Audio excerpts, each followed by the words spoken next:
नमस्कार। ये जो कलकत्ता म्यूनिसिपल कॉरपोरेशन का चुनाव चल रहा है तो हमारा ये कारवां हर वार्ड से गुजर रहा है और आज हमारा कारवां आया हुआ है 56 नंबर वार्ड में। 56 नंबर वार्ड में आपको लग सकता है कि हम हर वार्ड में क्यों जा रहे हैं, क्योंकि हर जो वार्ड है उसका मुद्दा अलग है, मसला अलग है। तो ये जो मसले हैं, हम जिस वार्ड में जाके हर जो राजनीतिक दल के उम्मीदवार हैं उनसे प्रश्न कर रहे हैं। ये प्रश्न करने से पहले ये 56 नंबर वार्ड में हमारा एक टीम उतरा था। उन्होंने हर वार्ड के हर जगह पे जाके मसलों को पकड़ा है, सुना है लोगों के बीच जाके, और उन मसलों को हमने प्रश्न के रूप में, जो उम्मीदवार हैं, राजनीतिक उम्मीदवार हैं, किसी भी दल के हैं, उनको हम प्रश्न के रूप में हम प्रश्न कर रहे हैं, मसलों को प्रश्न के रूप में। और वो मसले आपसे जुड़े हुए हैं, वो मुद्दे आपसे जुड़े हुए हैं और वो क्या उत्तर दे रहे हैं इस पे, वो जो क्या सोच रहे हैं वो सोच हम आप तक पहुंचा रहे हैं। क्योंकि इस प्रजातंत्र के उत्सव में, ये जो कलकत्ता म्यूनिसिपल कॉरपोरेशन का चुनाव है, इसमें आप ही हैं भाग्य विधाता जो आम को खास और खास को आम बना सकते हैं। आज 56 नंबर वार्ड में मेरे साथ कांग्रेस के उम्मीदवार 56 नंबर वार्ड से समीर आलम साहब हैं। आपसे परिचय कराते हैं। सर, आपका बहुत बहुत स्वागत है हमारे चैनल में। आपने अपना वक्त दिया, इसलिए हम तहे दिल से शुक्रिया अदा करते हैं। सबसे पहले तो मैं आपका और आपके चैनल का शुक्रिया अदा करता हूं और आपके व्यूवर्स का शुक्रिया अदा करता हूं कि आपने मुझे इस लायक समझा। सर, पहला मसला है 56 नंबर वार्ड में कांग्रेस के उम्मीदवार से है की हैसियत से आपको कौन सा मुद्दा सबसे बड़ा नज़र आ रहा है इस वार्ड से जुड़ा हुआ? देखिए, मेरे हिसाब से तो यहाँ हर मुद्दा ही बड़ा है। बोलिए, उसमें उदाहरण दीजिए, क्या क्या मुद्दे हैं? सबसे पहले मुद्दा तो ये है कि यहाँ पानी का जो सिस्टम है बड़ा ख़राब है। मतलब पीने के पानी की बात कर रहे हैं? पीने के पानी का जो टाइमिंग है वो कम हो गया है। नल में प्रेशर नहीं है, जो पहले 4-5 घंटे आते थे अब वो 2 घंटे आते हैं। और मेरे इलाके में कुछ ऐसा जगह है कि नल एक कमर नीचे है क्योंकि प्रेशर नहीं है और झुक के निकालना पड़ता है। दूसरा मसला है जो ड्रेनेज सिस्टम है। अभी इलेक्शन चलते ही 10 मिनट की बारिश हुई थी, उसमें जो हालत है।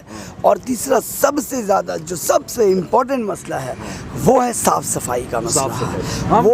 हम बात कर रहे हैं सर, आ रहे हैं, हम बात कर रहे थे समीर आलम साहब से, तो उन्होंने 3 बड़े गंभीर मुद्दे उठाए हैं इस वार्ड को लेकर। पहला जो है पानी का मसला है, पानी का जो फोर्स है वो सही से नहीं आता है। गंदगी का मसला उठाया है, ड्रेनेज सिस्टम का मसला उठाया। कहाँ तक सही है ये आप ठीक कीजिएगा।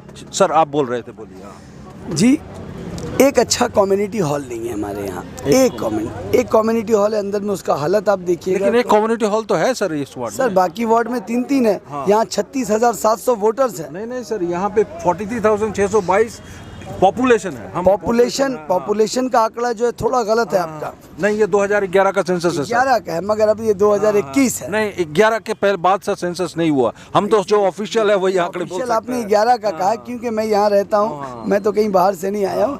सिर्फ वोटर जहाँ पर 36,700 वोटर हो तो रहने वाले लोग आप हिसाब कर लीजिए कितने लोग हैं। मगर मसला ये है कि इतने सारे लोगों के रहने के बावजूद कम्युनिटी हॉल, एक अच्छा जिम नहीं है।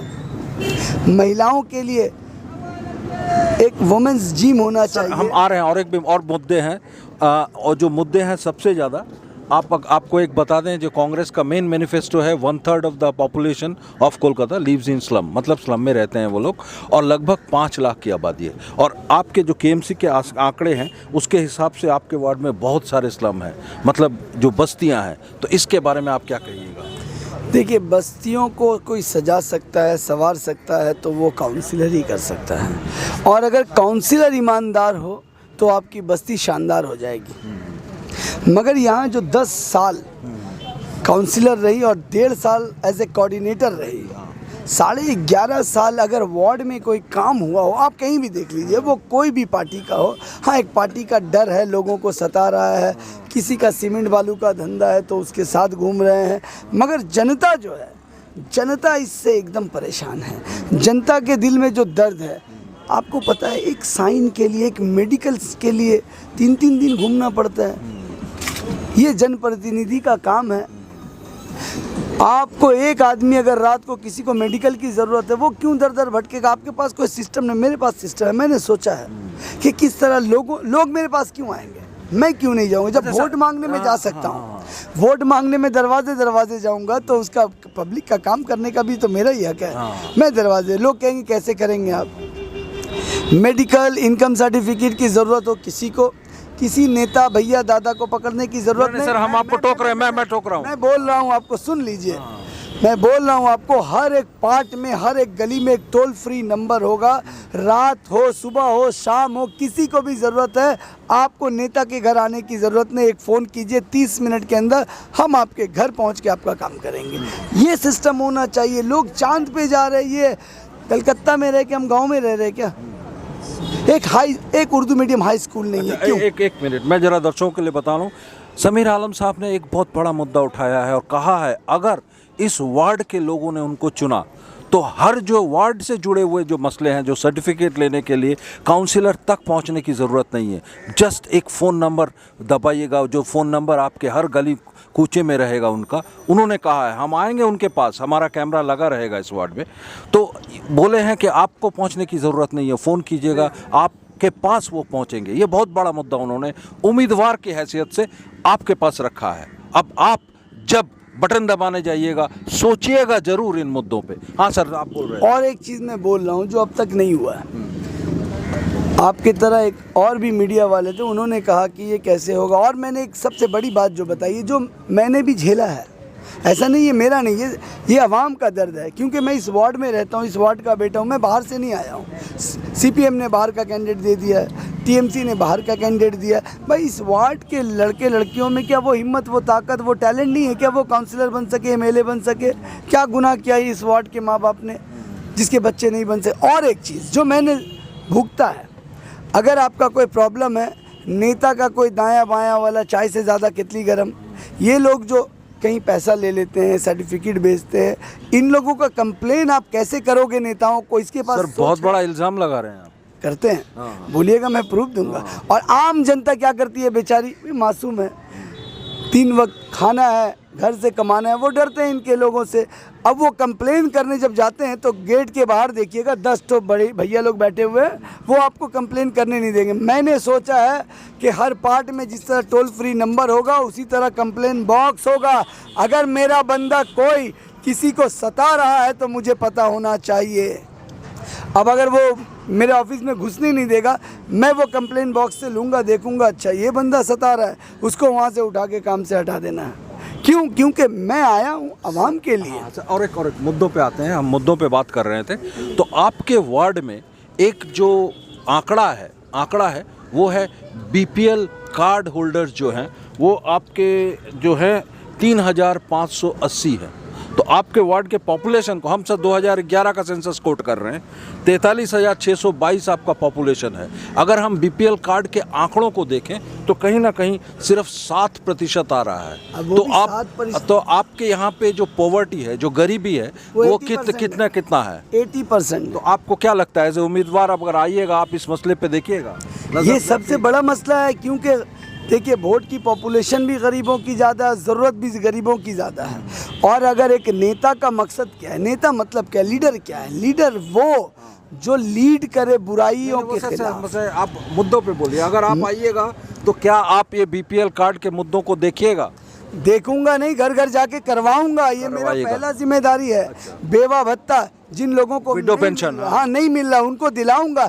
मेरे बाप के घर से तो पैसा नहीं आएगा, सरकार ने स्कीम बनाया, बस मुझे थोड़ा सा मेहनत, सरकार के पैसे से ही आ रहा है। वही चीज बोल रहा हूँ, जब सरकार देने को राजी है तो ये बीच के जो दलाल है ये क्यों रोक रहे हैं? अच्छा सर, और एक है आपके जो ओल्ड एज पेंशन है आपके वार्ड में KMC के हिसाब से 186 है।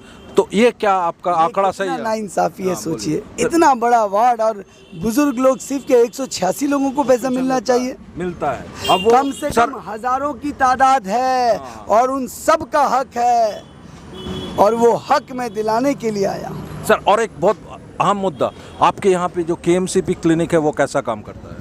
क्योंकि और डेंगू, और 2 प्रश्नों में, दो भाग में, आपका डेंगू और मलेरिया के कितनी घटनाएं हुई हैं, उनको कहाँ तक उनको सपोर्ट मिला है ये वार्ड में?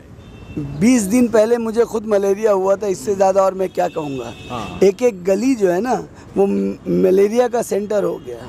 कोई मलेरिया, डेंगू, ब्रेन मलेरिया बुखार से है। क्यों? क्योंकि मैं फिर कह रहा हूँ सफाई का जो मामला, उम्मीदवार फिर से एक बहुत गंभीर मुद्दा उन्होंने उठाया है और उन्होंने एक बहुत सशक्त बात भी कही है कि हर गली डेंगू और मलेरिया फैला हुआ है। सोचिएगा आप। हाँ सर बोलिए। तो इस पे क्या अमल कीजिएगा आप? इस पे मैं तो यही कहूँगा, कुछ लोगों को भी कहूँगा कि आप लोगों की थोड़ी सी गलती है। आप जो यहाँ के लोकल नेता है उसको बोलते नहीं या फिर डरते हैं आप, और जो लोकल नेता है वो सीमेंट बालू गिट्टी में ज़्यादा ध्यान सर एक बात कहें, आम आदमी डरते हैं। आप जैसे जो उम्मीदवार खड़े हैं, जो जनप्रतिनिधि है, उनका जवाबदारी बनता है लड़के दिखाने का। तो आप जनप्रतिनिधि है, आप लड़के दिखाइए। मैं इसीलिए लड़ रहा हूँ, इसीलिए मेरा बैनर फाड़ा जा रहा है, हाँ। इसीलिए झंडे उखाड़े जा रहे हैं। भाई इतना डर क्यों है? हाँ। किससे डर रहे हो यार? मैं माइक टाइसन नहीं थोड़ी सर, ना ये हूँ। तो प्रजातंत्र है, आपको पूरा हक है अपना बैनर और पोस्टर लगाने का। ये फाड़ कौन रहा है? टीएमसी वाले फाड़ रहे हैं। बिल्कुल सही बोल रहे हैं आप। यकीन नहीं है, देख लीजिए, मैंने अपना एक गेट बनाया, उसके सामने जोर जबरदस्ती, यहाँ देख लीजिए, फोकस लगाइए जरा, ये फोकस देखिए, कीजिए। हाँ मेरे गेट के सामने बना दिया है, बोले नहीं बनाए दिया जाएगा। ये है लोकतंत्र। अभिषेक बनर्जी ने मैं मीडिया में बैठा था एक हफ्ते पहले, अभिषेक बनर्जी ने कहा कि विरोधियों को पूरा मौका दिया जाएगा। देखिए ना कितना अच्छा मौका दिया गया। तो ये प्रजातंत्र पूरे उत्साह से चल रहा है। प्रजातंत्र नहीं, यहाँ गुंडा तंत्र तो साथ से चल रहा है। ये बहुत बड़ा इल्जाम उन्होंने लगाया है। मैंने सोचेगा। मैंने दिखाया है, मैं इल्जाम नहीं लगाता, जो सच है।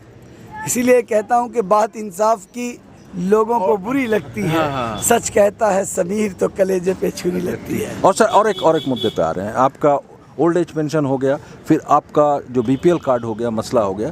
जो और एक जो मुद्दा है केएमसीपी स्कूल का आपके वार्ड में, ये किस तरह से फंक्शन करता है? क्योंकि शिक्षा, स्वास्थ्य, ये बुनियादी मुद्दे हैं जो जिसको लेके हम हर वार्ड में जा रहे हैं और बात कर रहे हैं। देखिए, यहाँ पर तो सबसे अफसोस होता है, दुख होता है, जो सत्ताधारी पार्टी है वो ना डेंगू पे बात करती है, ना स्कूल पे बात करती है, ना हॉस्पिटैलिटी पे बात करती है। इनका बात सिर्फ इतना है, कन्याश्री, रूपोश्री, दीदी दीदी दीदी दीदी, बस दीदी 1, दीदी 2, दीदी 3, दीदी 4। अरे दीदी ने अपना काम किया है, दीदी को लोगों ने बैठा दिया है, काउंसिलर ने क्या काम किया है वो क्यों नहीं बता रहे आप?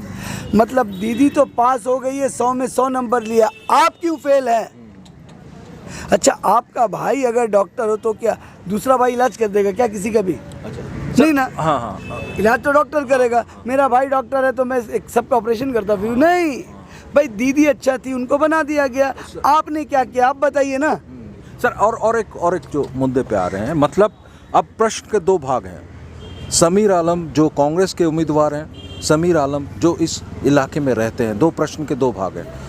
आपके हैसियत से, मतलब आप समीर आलम उम्मीदवार की हैसियत से और यहाँ पे जो रहते हैं समीर आलम की हैसियत से, क्या कहना चाहेंगे अगर आपको लोग चुनकर लाते हैं हमारे माध्यम से? बोलिए।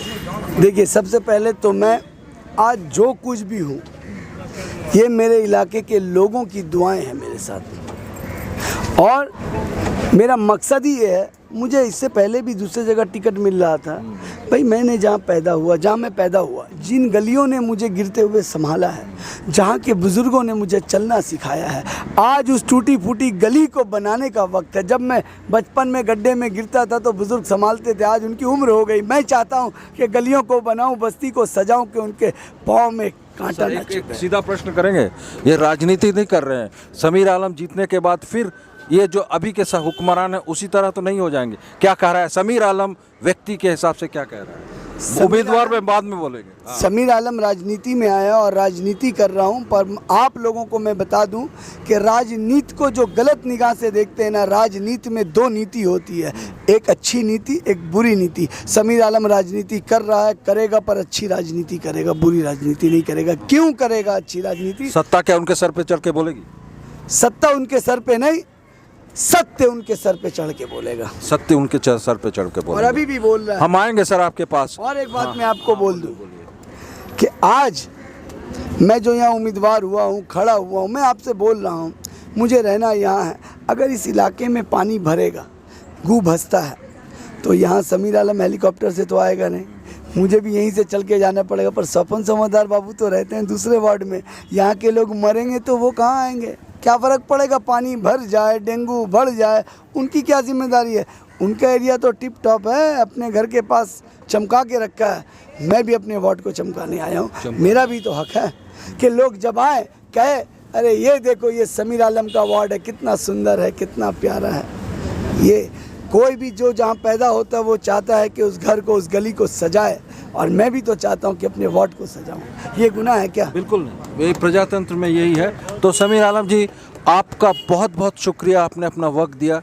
हम बात कर रहे थे 56 नंबर वार्ड में कांग्रेस के उम्मीदवार समीर आलम साहब से। आपने सुना उन्होंने क्या कहा, सही कहा या गलत कहा ये आप हैं, क्योंकि आने वाले चुनाव में ये प्रजातंत्र का जो उत्सव है इसमें आप हैं भाग्य विधाता, जो आम को खास और खास को आम बना सकते हैं। मैं नंददुलाल भट्टाचार्य, मेरे साथ मेरे सहकर्मी जावेद हुसैन, 56 नंबर वार्ड।